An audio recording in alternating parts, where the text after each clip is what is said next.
Baik, Assalamualaikum warahmatullahi wabarakatuh. Waalaikumsalam warahmatullahi wabarakatuh. Alhamdulillah, wa syukurillah, hawla wala quwwata illa billah, amma ba'du. Hari ini saya berkesempatan dalam rangka untuk ngaji santai, yang penting di situ ada kegiatan ilmu yang bisa diserap oleh utamanya para audien, lebih-lebih kaum netizen yang hari ini cenderung lebih suka ngaji via online, Kiai. Siap.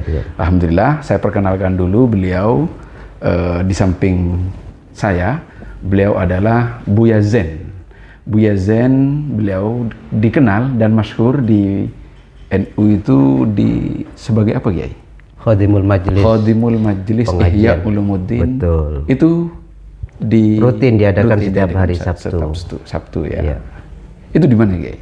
Di tempatnya yang sering di Geraha NU, tapi jika ada yang minat, monggo bisa ke para peserta ataupun bukan siapapun. jika ada yang minat, tapi kita harus mendidik semua warga Bondoso supaya terbuka untuk yang berkeinginan meningkatkan wawasan keilmuan. Alhamdulillah, hari ini saya sangat berterima kasih dihadiri langsung oleh beliau sebagai Khodimul Majlis Ihya Ulumuddin.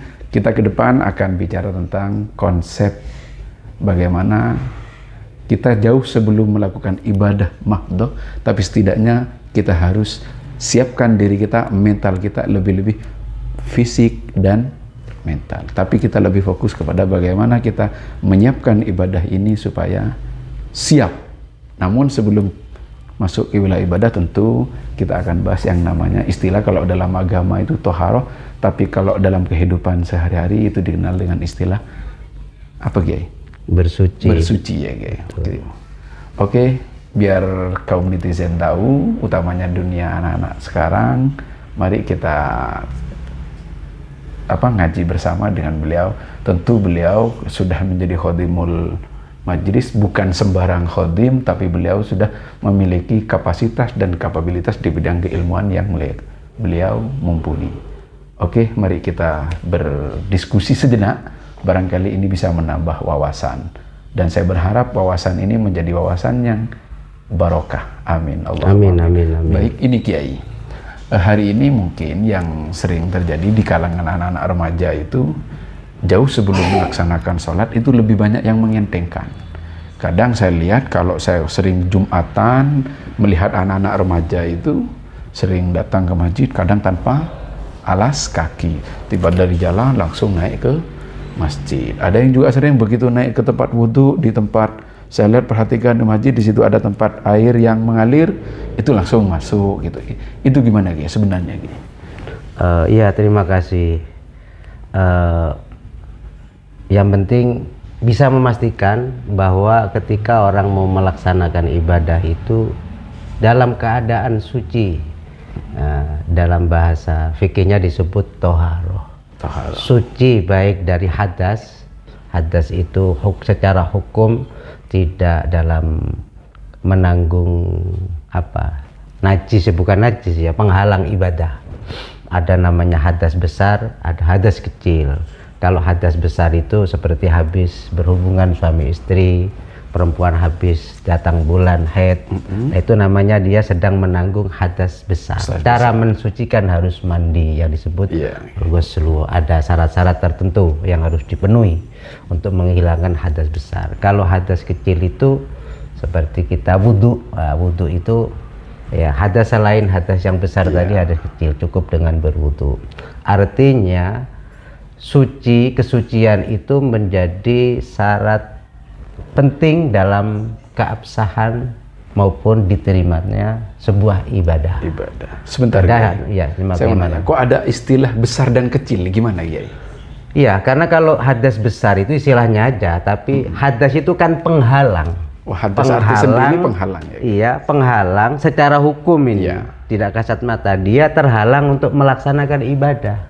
Nah, untuk menghilangkan penghalang yang disebut hadas itu harus disucikan, disebut toharoh. Kalau bersuci dari hadas besar harus dengan cara mandi.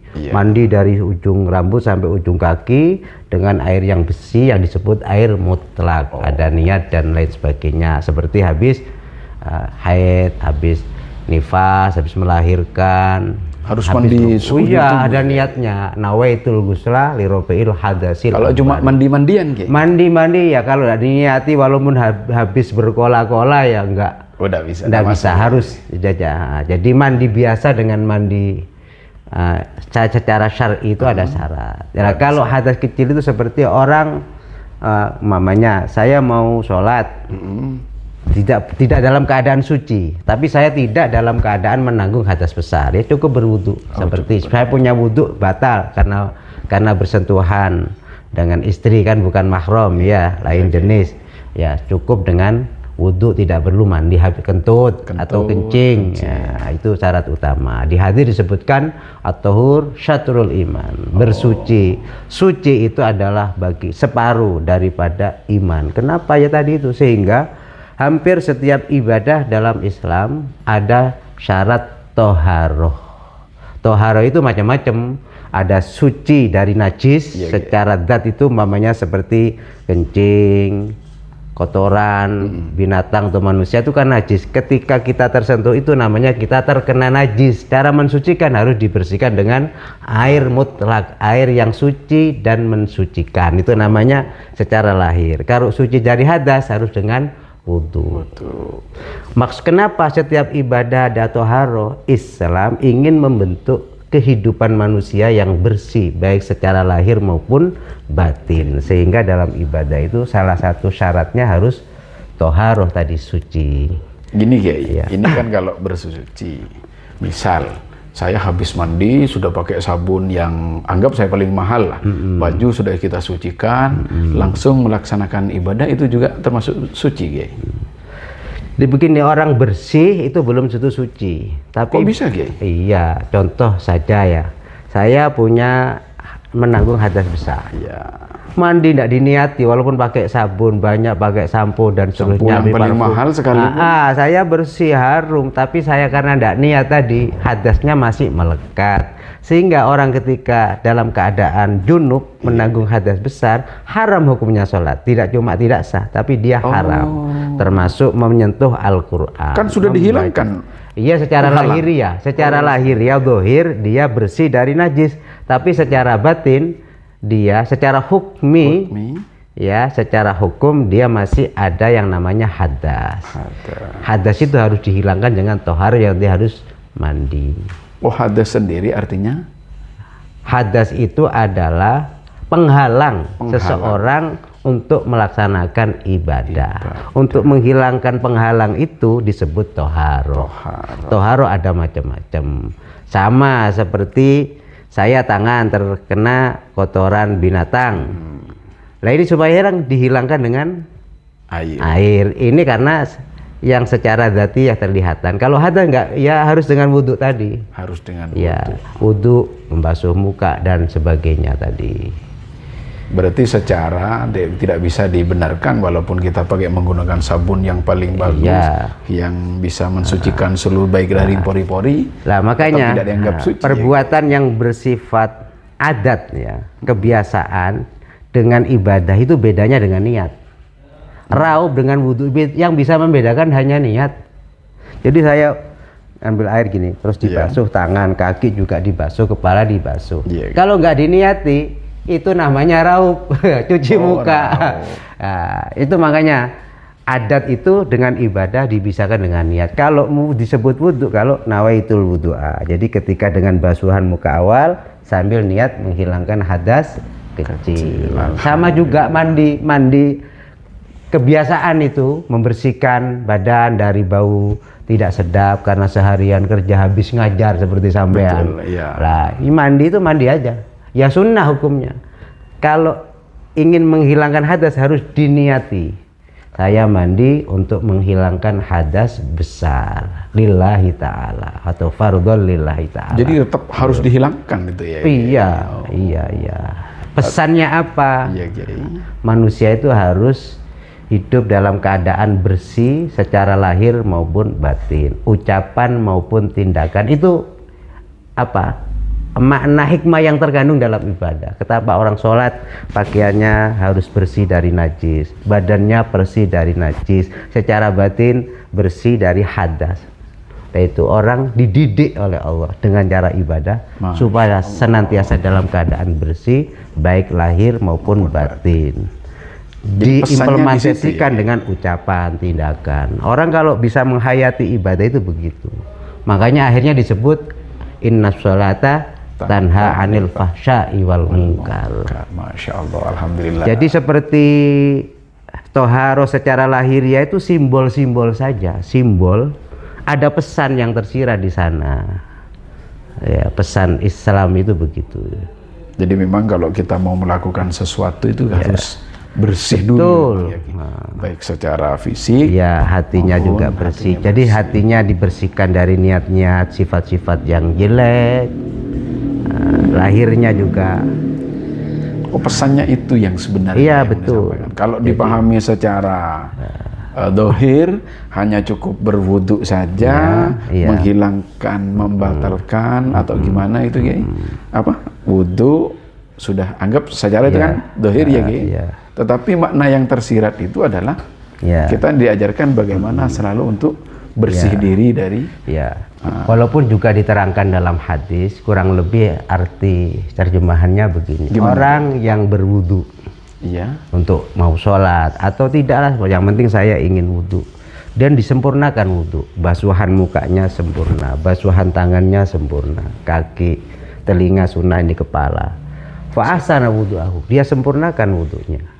Zahabat khotoyahu min jasadih, maka kata Nabi, dosa-dosanya dia keluar dari seluruh tubuhnya. Hatta min tahta atfari. Cukup sehingga, lewat wudu saja sudah dosa kecil, tapi jangan dientengkan. Wah, gitu, saya gitu, dosa nanti saya maksiat nanti saya wudu nggak boleh, itu namanya. Ini menurut nggak boleh mengentengkan dosa walaupun secara normatif itu kecil, tapi kalau dientengkan Allah akan murka besar. Tapi itu hadis, Kiai. Hadis. Jadi jaminan. Makanya orang walaupun kita biasakan baik sekali, walaupun tidak sholat mamanya, sama-sama habis mandi wudu walaupun tidak sholat, mau berangkat sekolah, mau kerja, mamanya terus setelah itu lama kemudian mau buang air kecil, sama-sama dijeding kan. Kalau dibiasakan wudu, namanya daimul wudu, selalu menjaga kesucian dari hadas, luar biasa. Jadi kalau orang ahli wudu itu bisa jadi dosa itu hilang. Di samping bagian daripada upaya proteksi diri dari godaan-godaan setan, pikiran-pikiran yang tidak baik. Jadi negatif positif thinking. Itu tuh bisa. Makanya orang mamanya saya kok sumpek ndak kejeding wudu, insya Allah. Ini saya pernah punya saudara mu'alaf dia pengusaha, ndak tahu ngobrol-ngobrol itu saya itu kalau cuma mikir sendiri tuh ndak kuat. Saya kadang-kadang kalau mikiri tanggungan, saya harus membayar karyawan sekian, kadang-kadang ketepatan tidak ada.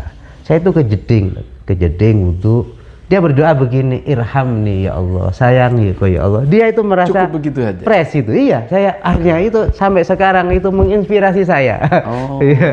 Katakan saya sampai sebut Hodimul Majlis, kitab Ihya, tapi terinspirasi, masya Allah. Dari justru orang yang tidak pernah ngaji. Tidak ngaji Ihya, seorang yang mu'alaf, dia cerita, dia menyatakan bahwa semua itu kalau kita pikir sendiri kita nggak kuat kalau nggak dipasrahkan kepada Allah. Caranya kita di antara yang dia lakukan, saya kalau sumpek saat saya wudu, doa saya, ya Allah irhamni, ya Allah sayangi aku, gitu ya. Itu bagian daripada konsep yang sederhana. Ini konsep Islam.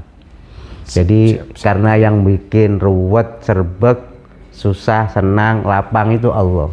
Ya kita kembali kepada Allah. Alhamdulillah. Jangan merasa karena hebat, saya nggak bisa. Kalau walaupun sampean bertentang dengan berbagai cara menghilangi keruwetan, tapi kalau Allah nggak mengizinkan, ya kita berupaya tetapi kembali kepada Allah dan mengharap pertolongan Allah sehingga kita selalu dalam keadaan happy, fresh. Positive thinking. Alhamdulillah. Selalu positif gitu, berpikir positif. Itu bagian daripada konsep Islam. Makanya kembali dalam ibadah tadi, setiap ibadah pasti ada syarat tohar, suci dari hadas, suci pakaian dari najis, dan juga suci badan dari najis. Kalau sholat plus suci tempatnya. Masya Allah. Begitu. Sip, terima kasih Ki. Alhamdulillah. Sama-sama, Yang mudah-mudahan sedikit ini mudah-mudahan bermanfaat, ya. lebih-lebih buat kaum netizen dunia maya ini harus banyak belajar juga. Alhamdulillah, insya Allah yang beliau sampaikan semuanya sudah sesuai dengan literatur yang ada dan sangat bereferensi. Kalau para santri yang dalam dunia maya ini kalau ingin mengetahui beliau kesehari-harinya, bisa dikunjungi di Masjid Kiai Hashim Asy'ari setiap hari Sabtu jam 1 sampai jam 3 sore. Beliau selalu membersamai orang-orang yang mengkaji tentang kitab Ihya Ulumuddin. Dari kami selaku pengantar untuk pada pengajian kali ini, mohon maaf. Wassalamualaikum warahmatullahi wabarakatuh. Waalaikumsalam warahmatullahi wabarakatuh.